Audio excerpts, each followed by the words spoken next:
Mark Twain. Published 1871. All things change except barbers, the ways of barbers, and the surroundings of barbers. These never change. What one experiences in a barber's shop the first time he enters one is what he always experiences in barbers' shops afterward, till the end of his days. I got shaved this morning as usual. A man approached the door from Jones Street as I approached it from Main, a thing that always happens. I hurried up, but it was of no use. He entered the door one little step ahead of me, and I followed in on his heels and saw him take the only vacant chair, the one presided over by the best barber. It always happens so. I sat down, hoping that I might fall here to the chair belonging to the better of the remaining two barbers, for he had already begun combing his man's hair, while his comrade was not yet quite done, rubbing up and oiling his customer's locks. I watched the probabilities with strong interest. When I saw that number 2 was gaining on number 1, my interest grew to solicitude. When number 1 stopped a moment to make change on a bath ticket for a newcomer and lost ground in the race, my solicitude rose to anxiety. When number 1 caught up again, and both he and his comrade were pulling the towels away and brushing the powder from their customers' cheeks, and it was about an even thing, which one would say, next. First, my very breath stood still with the suspense.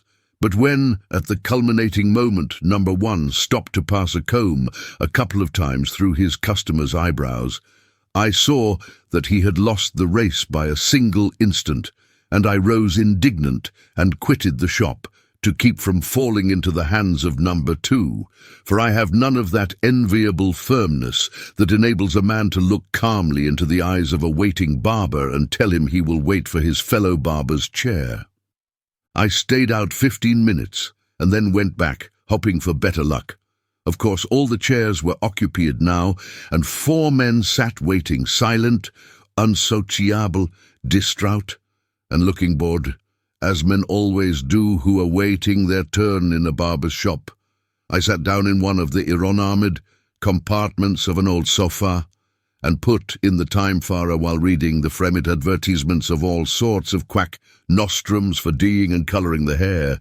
Then I read the greasy names on the private bay rum bottles, read the names and noted the numbers on the private shaving cups in the pigeonholes, studied the stained and damaged cheap prints on the walls of battles, early presidents, and voluptuous recumbent sultanas, and the tiresome and everlasting young girl putting her grandfather's spectacles on.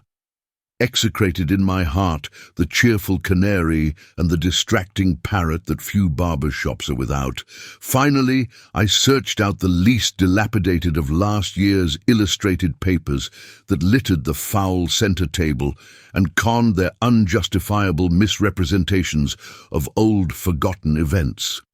At last, my turn came. A voice said, "Next," and I surrendered to 2, of course. It always happens so. I said meekly that I was in a hurry, and it affected him as strongly as if he had never heard it.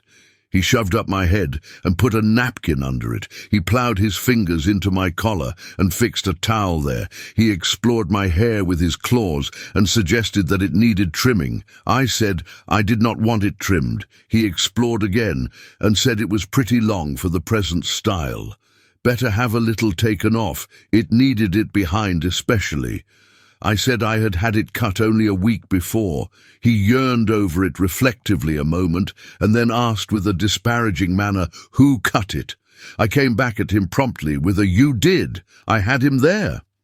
Then he fell to stirring up his lather and regarding himself in the glass, stopping now and then to get close and examine his chin critically or inspect a pimple. Then he lathered one side of my face thoroughly and was about to lather the other when a dogfight attracted his attention, and he ran to the window and stayed and saw it out, losing 2 shillings on the result in bets with the other barbers, a thing which gave me great satisfaction. He finished lathering and then began to rub in the suds with his hand. He now began to sharpen his razor on an old suspender, and was delayed a good deal on account of a controversy about a cheap masquerade ball he had figured at the night before, in red cambric and bogus ermine, as some kind of a king. He was so gratified with being chaffed about some damsel whom he had smitten with his charms that he used every means to continue the controversy by pretending to be annoyed at the chaffing of his fellows. This matter begot more surveying of himself in the glass, and he put down his razor and brushed his hair with elaborate care, plastering an inverted arch of it down on his forehead, accomplishing an accurate part behind, and brushing the two wings forward over his ears with nice exactness. In the meantime, the lather was drying on my face and apparently eating into my vitals.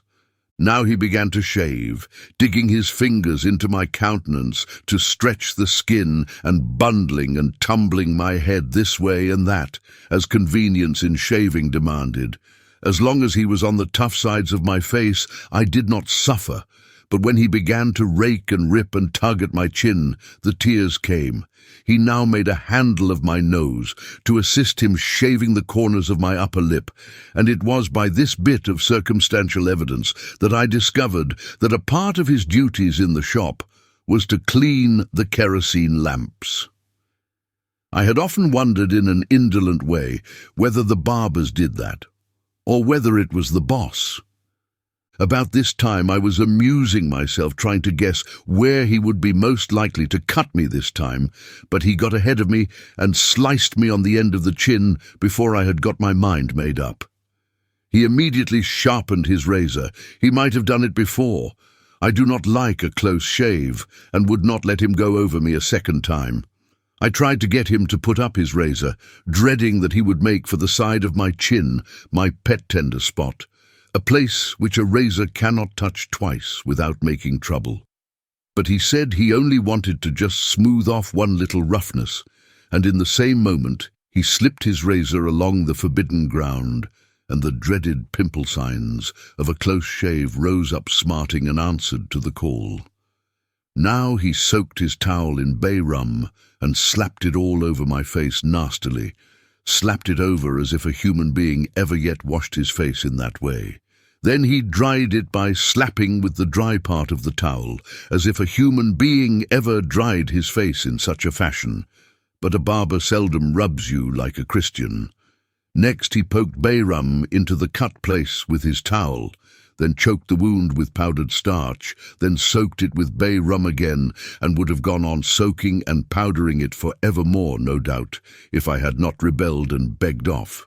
He powdered my whole face now, straightened me up, and began to plough my hair thoughtfully with his hands.